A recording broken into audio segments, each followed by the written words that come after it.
Now, Dr. Watson, the floor is yours. Well, Mr. Bell, the story began on a certain September afternoon in, more years ago than I like to admit. Holmes and I were seated in our Baker Street lodgings, having returned a few hours previously from a much-needed holiday in Devonshire. Though our trip had proved far from restful as far as I was concerned, I could see that the change had worked wonders for my old friend.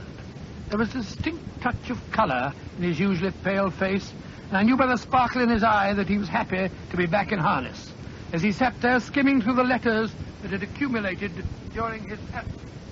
Watson, has it ever occurred to you that the entire course of history might have been changed, probably for the better, if paper and ink had never been invented? Oh, rubbish. It's good to be back in Baker Street again, eh, Holmes? Yes. Back to the routine of stupid letters from stupid people after 2 peaceful weeks at the seaside. Peaceful? And you spent most of your time solving the problem of the lifeguard, the calabash, and the dying nursemaid. Merely a routine matter, Watson, though it did have its points of interest. Anything startling in this morning's post? The usual trivialities. The Duke of Greenock suspects the Duchess of planning to elope with the under-footman. Oh, knowing the Duke, I can't say that I blame her. Quite. Doesn't anyone use imagination in committing crimes anymore? Aha. This looks more promising. Oh, what is it, Holmes? I shall present my problem to you at 3 o'clock tomorrow afternoon. It's almost 3 now, and the letter's dated yesterday. Doesn't sound particularly promising to me. Who's it from? It's simply signed Ferdinand. Very odd. Holmes, it might be royalty. Only reigning monarchs sign themselves to strangers simply by their first names. If you're referring to Ferdinand of Spain, he's dead, you know. Oh, now you're pulling my leg. Still, I can't recall a Ferdinand on any current European throne. Nor can I. And yet there is a certain tone of royal peremptoriness in the phrasing. Where's the front door bell? It's exactly 3 o'clock. That could be him now. Yes. While Mrs. Hudson answers the door, suppose we have another look at this note. Expensive paper. Written with a quill pen. And the presumably august scribe was unfortunate enough to get a smear of ink on the outer side of her right little finger. Why do you say her right little finger? It's a woman's writing. Oh, right. Come in. Yes, Mrs. Hudson? You have a visit to Mr. Holmes, and she's got a wee dog with her. She said you might be expecting her. Very well, Mrs. Hudson. Show her up, please. Yes, sir. A woman and a wee dog. And here we are waiting for royalty. Watson, I've sometimes observed a distinctly snobbish strain in you. Most regrettable in these democratic days. Democratic? I voted conservative all my life. I always will vote conservative. Oh, Mr. Sherlock Holmes, you dear, dear man. Oh, I've heard so much about you. Oh, I suppose you're wondering who I am. Naturally, madam. Sit down, won't you? May I introduce my friend, Dr. Watson? How do you do, How madam? do you do? I'm Mrs. Frampton. Mrs. James Frampton. That's the Buckinghamshire Framptons, you know. And I've traveled all the way up here with darling little Buzzley. And he does hate trains, don't you, sweetheart? By the way, Mrs. Frampton, would you mind telling me why you signed your note, Ferdinand?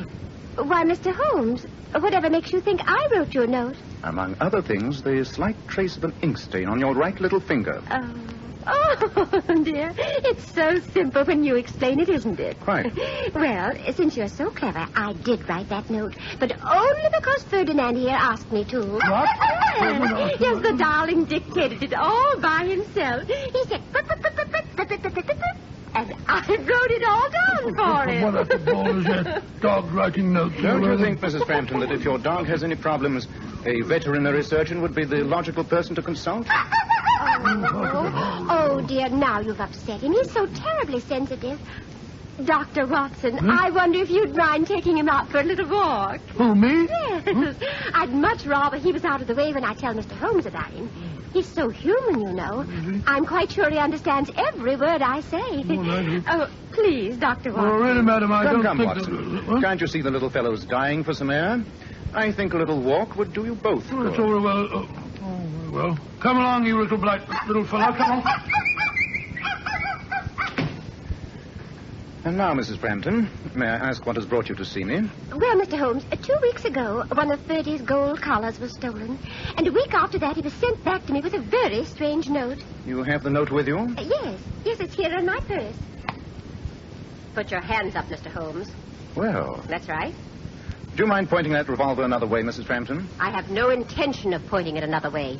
Furthermore, you'd be astonished at my skill in using it. Not at all. Oh? When a woman has the audacity to call on me with the outline of a revolver plainly visible through the side of her purse, I naturally assume she is able to use it. You knew I was armed, and yet you I didn't... regret to say that sometimes my curiosity overcomes my caution, and I was very curious as to the purpose of the ridiculous rules of the letter-writing dog. I still am. You'll very soon see. Go and sit in that upright chair by the desk there. Mr. Holmes, I assure you I won't hesitate to use this revolver. Go over to that chair. Very well. Sit down in it, with your back to me. That's it. I was admiring these handcuffs on your mantelpiece. They'll do very well to fasten you to the chair. Put your hands behind you. Thank you.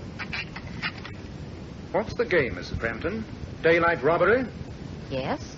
Or murder, if you don't help me. You realize that my friend is liable to come back at any moment? Oh, no, Mr. Holmes. That beastly dog was a deliberate device to separate you and your friend. A colleague of mine will see that Dr. Watson is taken care of as soon as he gets outside. And now, Mr. Holmes, I do hope you're not going to be too difficult.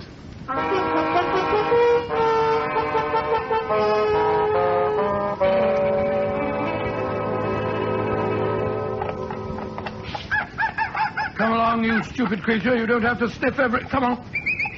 Playing nursemaid to a Pekingese. Hope I don't run into anyone I know. Come along, you little brute. Come on. Excuse me, Governor. Yes. You got a match? A match? Yes, I think I have.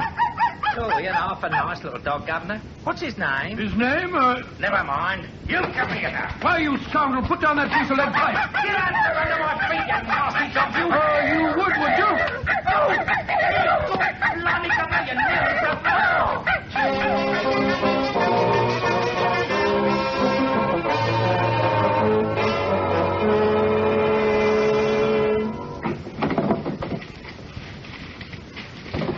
Madam, if you'll just tell me what you're looking for, I'll be delighted to tell you where to find it. There's no sense in messing all my files up. I want your records of the Rothier case. In the third drawer of this cabinet. Oh. Well, here we are. N-O-P-Q... Randall. Rothier. Well, thank you, Mr. Sherlock Holmes.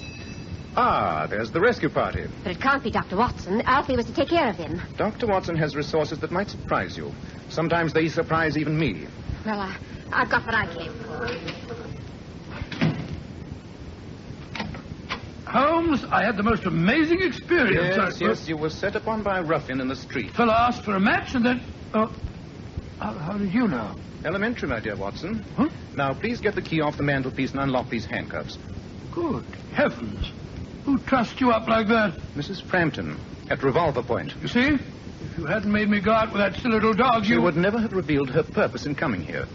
Watson, the whole thing was a plot to gain access to my files on the Rothier case. The Rothier case, why that... Hurry up with that key, will you, old chap? Yes, of course. There you are. I say, how did that woman get out? Obviously down the back stairs, as you didn't pass her on the front. I assume her accomplice got away, too? Yes, he wouldn't have if I hadn't tripped up over the dog leash. I left the silly little beast downstairs with Mrs. Hudson. Suppose we see if our caller took anything of any consequence. But, Holmes, why should anyone go to such fantastic lengths to steal the file on a criminal case that happened years ago? That's what we have to find out. You recall the Rothier affair, Watson? Yes, I could do something to do with the jewel robbery, wasn't it? Yes. Rothier and his English accomplice, a gentleman known as Stuttering Steve Hacker, stole the famous Shrewsbury emerald. Yes, of course. The jewels were never recovered, but I was instrumental in bringing the men to justice. I remember it now. Rothier was killed resisting arrest, wasn't he? Yes, and Stuttering Steve Hacker was sentenced to 7 years in Dartmoor. By George, Watson, I recall reading a small item in yesterday's paper that told of Hacker's death in prison. That's the answer. You mean that on his deathbed, Hacker might have told someone the secret of where the jewelry is hidden? Precisely. The key to that secret must lie in these files. Let me see. Yes, I recall the case vividly now. There was a small piece of paper found on Rothier's body. An apparently meaningless series of numbers and figures. It was here in the file. Now, she's got away with it, Watson. I deserve to be kicked from here tonight. Holmes. Now, listen to me. I was going through the file a few weeks ago, making some notes for my stories, and I remember coming across that slip of paper. I copied the figures down in my notebook. Bravo, Watson. I don't know what I'd ever do without you. Just a minute. Here they are. Here we are. Here are the figures. T2N302S50. What the deuce does it mean, Holmes? I don't know, but I think I may have a glimmering.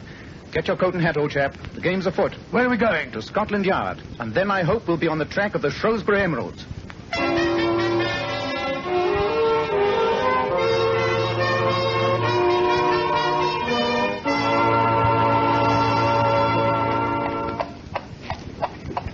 I say, Holmes, if you don't want to talk, you might at least tell me why we're driving about in this dreary part of London. I don't care for it at all, especially at dusk. Sorry, Watson. I was thinking. Inspector Lestrade has just informed me that he's unearthed a new clue in the case. Oh? It seems that when Rothay was hiding from the police, he worked for a time in this neighborhood. Oh, where? At a place known as Gaunt's Castle. It's somewhere here off the Mile End Road.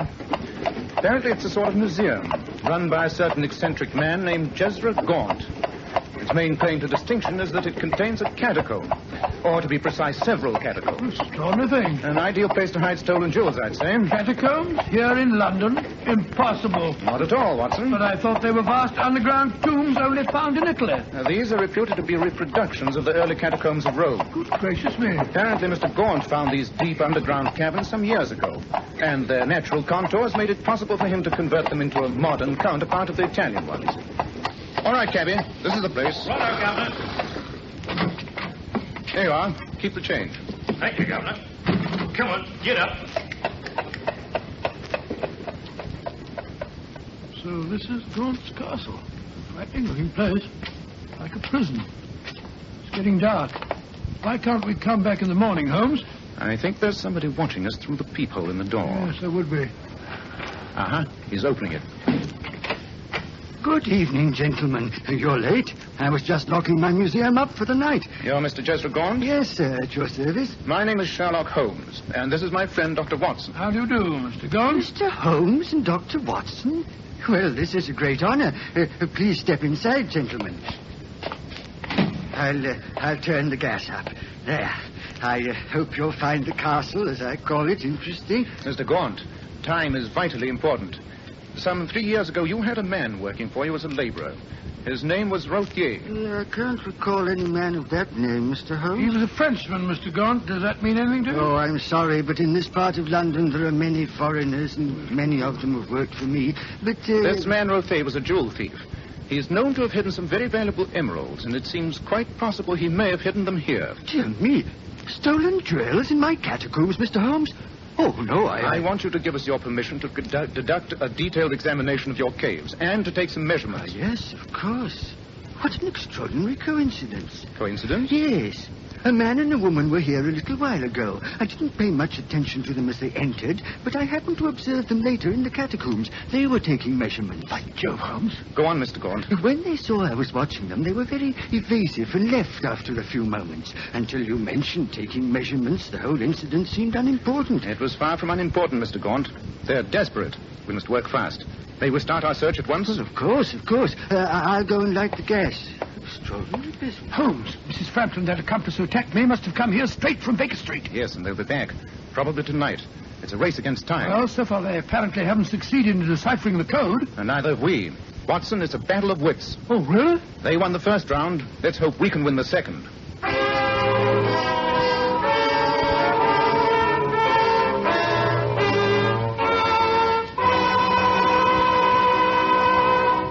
Dr. Watson will continue his story in just a moment. In the meantime, I'd like to say, and just see if you don't agree with me, any man who wants that modern, prosperous appearance should certainly use a hairdressing. And men, I'm right here to tell you I wouldn't use anything else but Kreml hair tonic. Do you know why? Because Kreml is one hair tonic I've been able to find that really keeps my hair well groomed. Every hair neatly in place. Yet it never has that greasy, plastered down look. Kreml always feels and smells so clean on your hair. In addition, Kreml does lots more than just keep hair looking handsome. It relieves itching of dry scalp. It removes dandruff flakes. Kreml actually helps condition the hair, in that it leaves it feeling so much softer, easier to manage. Why not ask for an application of Kreml at your barber shop? Buy a bottle at any drug counter. just see how attractive looking it keeps your hair. That's right. It's spelled Kreml. Kreml Hair Tonic.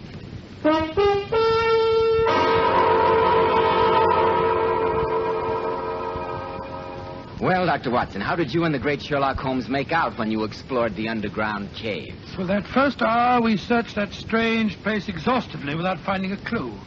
Then I remember we descended into one of the deepest and darkest caves.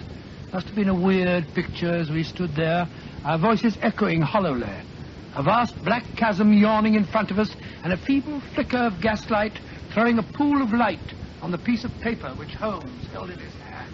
Watson, I'm certain the figures on this paper are the clue to the missing emeralds. But why can't I get the code?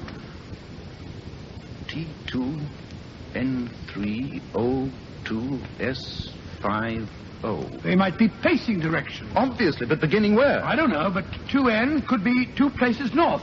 Still, how about T and O?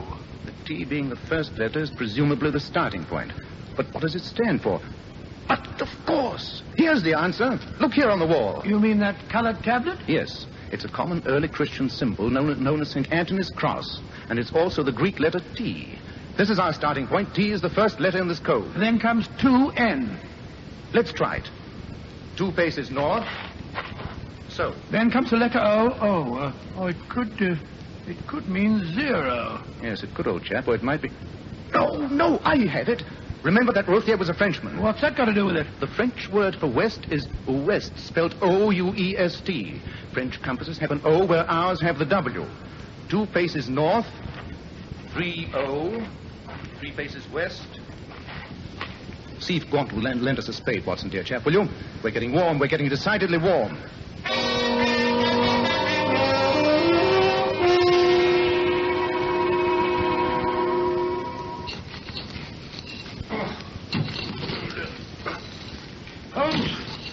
Holmes, I think we've drawn a blank. So do I. Yet the code is a logical one. 2 paces north, 3 west, 2 south, 5 wait. Wait a minute. Paces are inaccurate, Watson. They vary. A man would surely leave his records in carefully measured feet. Here's a tape measure. Why don't you try measuring it out in feet? Thanks. Now, 2 feet north, 3 west, 2 south, 5 west. Would be here. Give me the spade, Watson. I'll do the digging this time. Oh, thanks very much.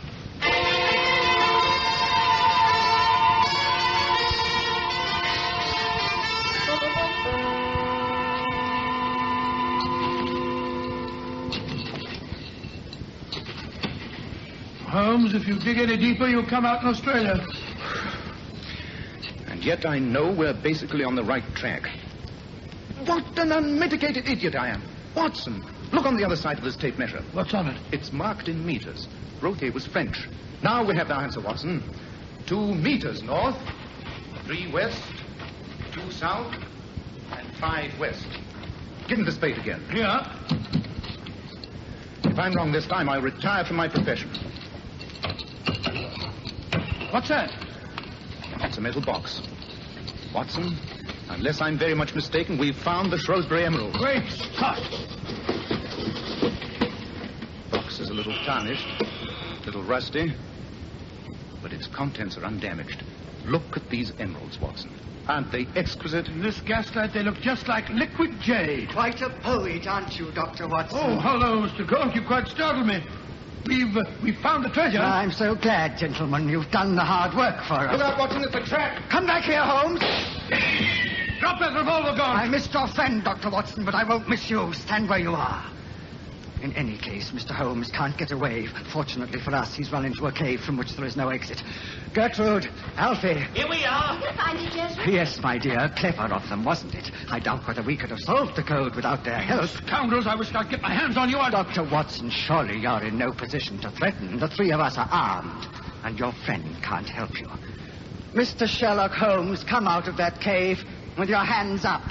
We've won the final round. Not while I have the emeralds, you haven't. All round him out of there, blast him. It seems to me, Dr. Watson, that Mr. Holmes is being unusually stupid today. Be careful, Holmes. What? Stop me! Holmes! Holmes! Dear me, I'm afraid your friend's been injured, For Doctor. heaven's sake, let me go to him. I'm a doctor. I'm afraid I can't trust you. However, I'll tell Alfie to drag his body out here. Alfie! Never mind about Alfie. I just conked him one off before I shot Mr. Holmes. That voice, it's Stuttering Steve Hacker. It can't be. Steve Hacker's dead. That's what you think. But he ain't dead. I bribed the prison doctor and his kite. Remember, I'm in the dark. You can't see me, but I can see you. You're standing in the light. But you better do like I say. Dr. Watson? Yes, Hacker, what is it? I remember you. You ain't a bad sort of a Texas assistant.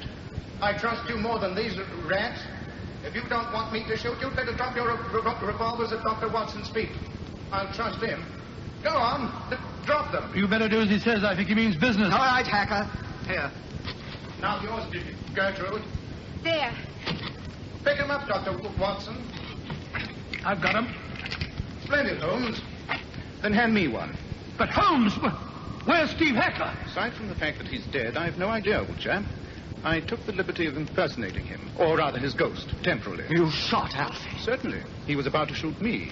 But he is not quite dead, unfortunately. And now, Watson, old chap, I think it's about time we turned this unsavory little gathering over to the police.